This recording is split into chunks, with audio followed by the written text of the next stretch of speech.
Bismillahirrahmanirrahim. Assalamualaikum warahmatullahi wabarakatuh dan selamat siang. Baik, di sini saya Muhammad Amin Siregar, NIM 180308089, kelas TB, yang hari ini akan mencoba mempresentasikan penelitian di keteknikan pertanian. Jadi di sini untuk melengkapi tugas dari metode ilmiah keteknikan pertanian di Universitas Sumatera Utara. Nah, dalam tugas ini saya membawakan judul yaitu kajian fertigasi dalam metode tanam hidroponik pada tanaman selada atau Lactusa sativa.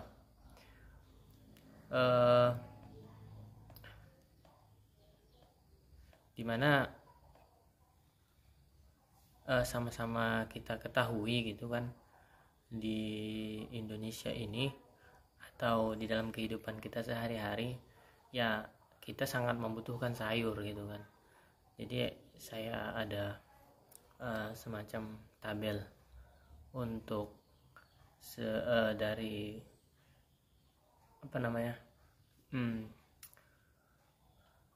presentasi kebutuhan sayur di dalam masyarakat gitu. Jadi sangat tinggi sebenarnya apabila kita melihat kebutuhan sayur di tengah-tengah masyarakat. Jadi kalau saya meneliti ini berpikir bahwasanya ya dibutuhkan banyak produksi sayur, dan salah satu cara untuk memproduksi sayur yaitu dengan menanam secara hidroponik, yaitu sebuah cara tanam yang dia itu tidak terlalu membutuhkan banyak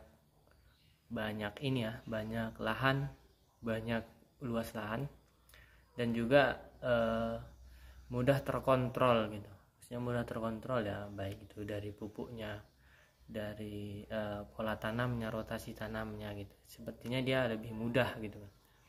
Nah, jadi itu dia salah satu latar belakang kenapa saya membuat penelitian ini gitu kan. Dan juga kenapa selada? Nah,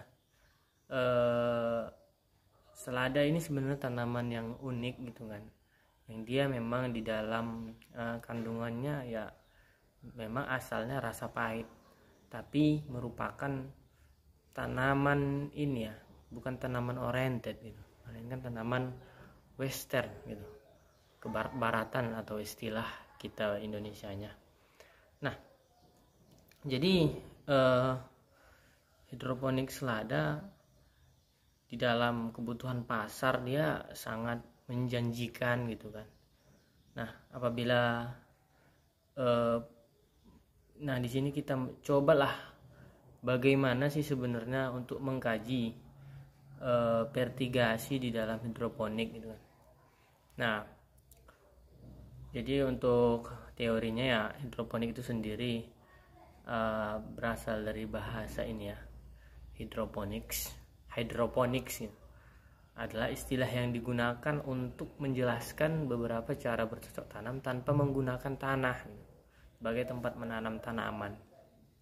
Istilah ini di kalangan umum lebih populer dengan sebutan berkebun tanpa tanah, termasuk dalam hal ini tanaman dalam pot atau wadah lain yang menggunakan air atau bahan porus lainnya seperti kerikil, pecahan genteng, pasir kali, gabus putih, dan lain-lain. Walaupun nanti di dalam penelitian ini saya menggunakan rock wool gitu kan, karena dia lebih mudah untuk didapatkan dan juga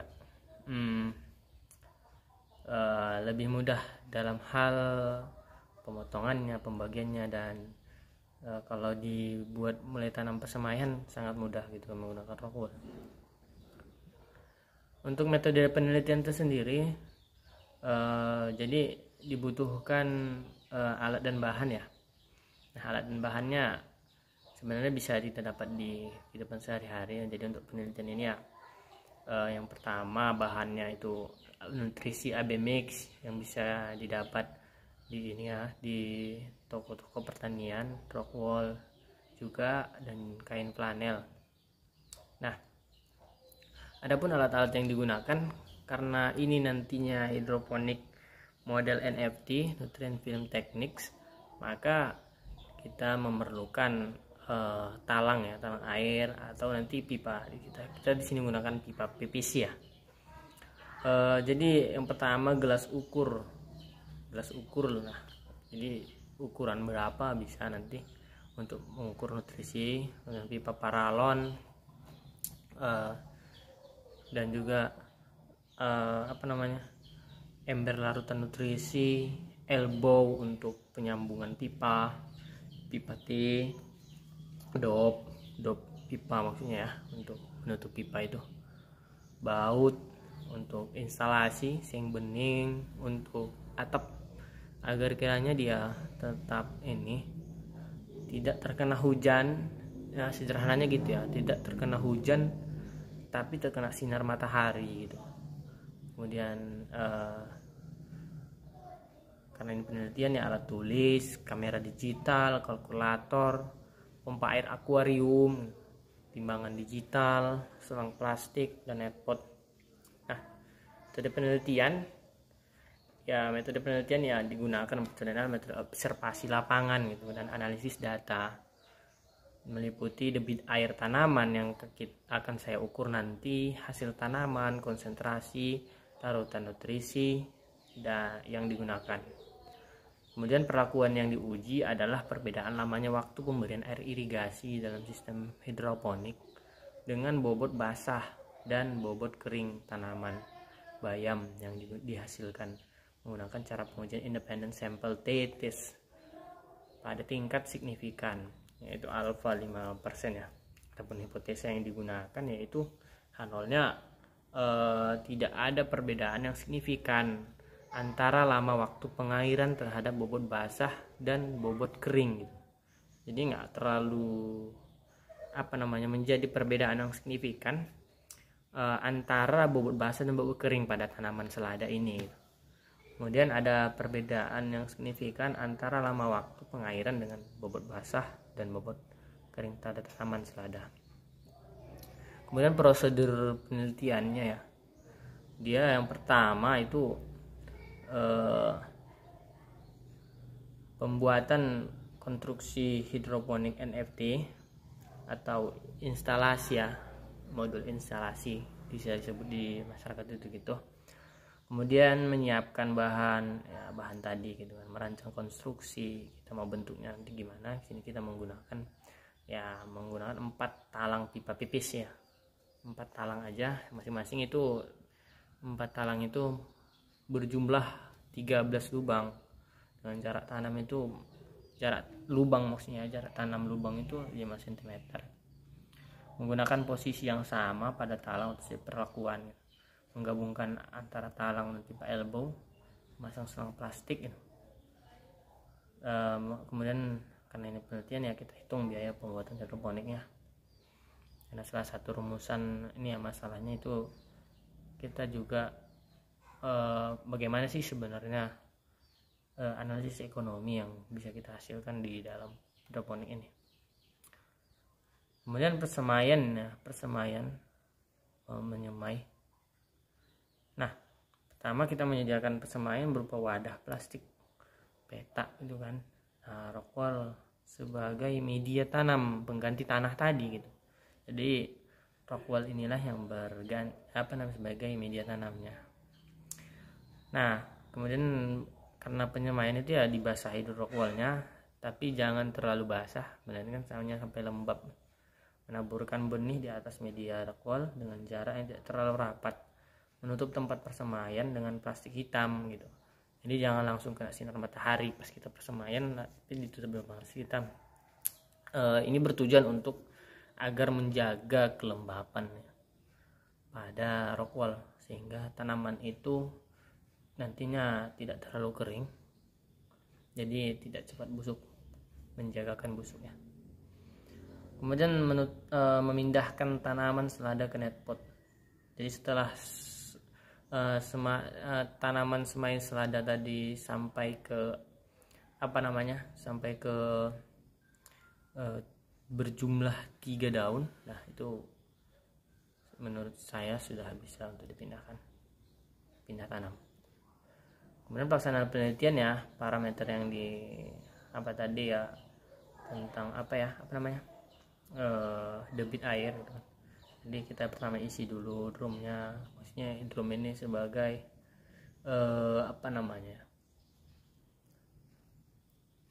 airnya berasal nanti dari situ, nanti baru dipompa.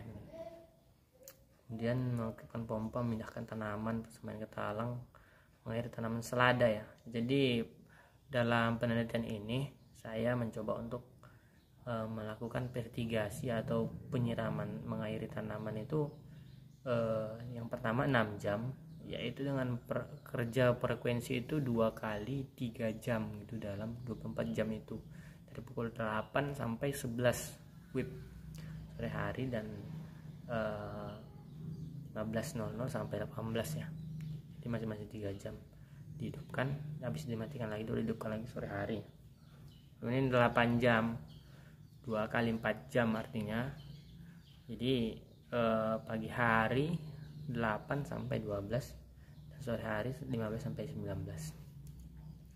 Kemudian menghitung volume air, campuran nutrisi, dan dihitunglah semuanya gitu kan, apa yang ada di situ agar kiranya lebih mudah. Kemudian mengganti campuran air dan larutan setiap harinya, melakukan pengamatan usaha tadi ya. Hasilnya ya ini sebagaimana yang tertera di tabel. Datanya itu yang kita peroleh, nutrisi itu ada tiga bahan, pertama nitrogen, kedua P2O5, kedua K2O. Hasil uji 3,12, 0,003, 0,17, standar mutu 3-6% semua ya. Kemudian AB mix merupakan nutrisi yang digunakan sebagai pupuk cair ya. Jadi pupuknya inilah. Dalam tabel diketahui bahwa nilai presentasi unsur N dan K terdapat pada nutrisi AB mix setelah sesuai dengan standar peraturan Menteri Pertanian gitu kan. Yaitu peraturan Permen nomor 70 Permentan garing SR 140 garing 10 garing 2011 tentang pupuk organik, pupuk hayati, dan pembenah tanah, sehingga dapat digunakan sebagai pupuk cair organik tambahan pada pertumbuhan tanaman. Presentasi unsur P digunakan dalam pupuk AB mix jauh dari batas minimal standar pupuk, yakni 3% ya. Kemudian debit air, hasil datanya yang 6 jam tadi, debit awalnya sama ya, 7,01 kali 10 pangkat min 10, dan debit akhir 6 kali 34, 10 baru pasir akhir 31 sampai 45 hari, jadi 8 ya, 8 jam. Kemudian tingkat produktivitas selada, ini idealnya gitu kan, idealnya ya sebenarnya kalau bisa minimalnya kita dapat satu tanaman selada itu ya 100 gram gitu kan. Namun di dalam hal ini gitu kan, itu tidak terpenuhi, mungkin karena kan banyak ini ya, ada kendala sedikit dalam penelitian kami. Pertama, yang 6 jam itu cuman beratnya, masanya itu 70,33 gram gitu, dan akarnya 6, kalau dijumlahkan ya baru 76. Kemudian 8 jam agak berat. Jadi dari sini dapat dilihat bahwasanya ya semakin kurang lama gitu dilakukan fertigasi atau pengairan kepada tanaman, dan itu akan mempengaruhi bobot karena terjaga asupan makanan yang diterima tanaman itu terjaga. Kemudian biaya pembuatan hidroponik, biaya yang digunakan hidroponik itu ya per tahun ada, per jamnya per tahun, BTT-nya, C-nya, BP. Oke, yang terakhir kesimpulan dan saran pada penelitian ini. Pertama, kesimpulannya, debit pada setiap perlakuan dengan volume air dan nutrisi yang sama mengalami penurunan pada perlakuan 8 jam dibandingkan dengan perlakuan 6 jam yang dengan debit yang lebih besar. Kemudian artinya gini, di 6 jam 8 jam itu dia mengalami penurunan debit gitu. Jadi di awal mungkin bisa kencang gitu kan, tapi makin lama makin berkurang debitnya. Kemudian yang kedua, nutrisi yang digunakan sebagai pupuk cair organik tambahan pada penelitian ini ialah AB mix yang terdapat unsur hara makro dan mikro yang kompleks, di mana dapat efisien digunakan untuk asupan hara bagi tanaman. Kemudian yang ketiga, bobot tanaman yang dihasilkan yaitu 70-75 gram, masih jauh dari bobot ideal ya. Ini tadi ideal tanaman selada itu ya 250-300 gram lah kok bisa kita dapat, karena kurang maksimal dalam pengairan air serta nutrisi tadi. Dan saran yang pertama untuk penelitian selanjutnya, perlu dilakukan pengurangan jumlah air dan penambahan nutrisi agar berat ideal tanaman dapat dicapai. Untuk penelitian selanjutnya perlu dilakukan pengairan dan nutrisi dalam rentang waktu yang lebih lama dengan tetap mempertahankan debit yang sama. Oke, itu ya kesimpulannya. Jadi mungkin ini yang bisa saya sampaikan pada presentasi hari ini. Jadi pada hal ini saya berterima kasih kepada ibu pembimbing kami, Bu Riswanti, yang telah membimbing kami untuk bagaimana membimbing bagaimana cara melakukan penelitian untuk persiapan tugas akhir nantinya di ujian akhir semester nantinya gitu kan. Nah, kemudian terima kasih pada teman-teman yang sudah sama-sama sharing, diskusi untuk menyelesaikan tugas ini. Semoga tugas ini bisa bermanfaat dan bagi saya pribadi menambah pengetahuan dan bagi orang lain untuk menambah informasi gitu. Demikian yang bisa saya sampaikan, dan kurang saya mohon maaf. Assalamualaikum warahmatullahi wabarakatuh.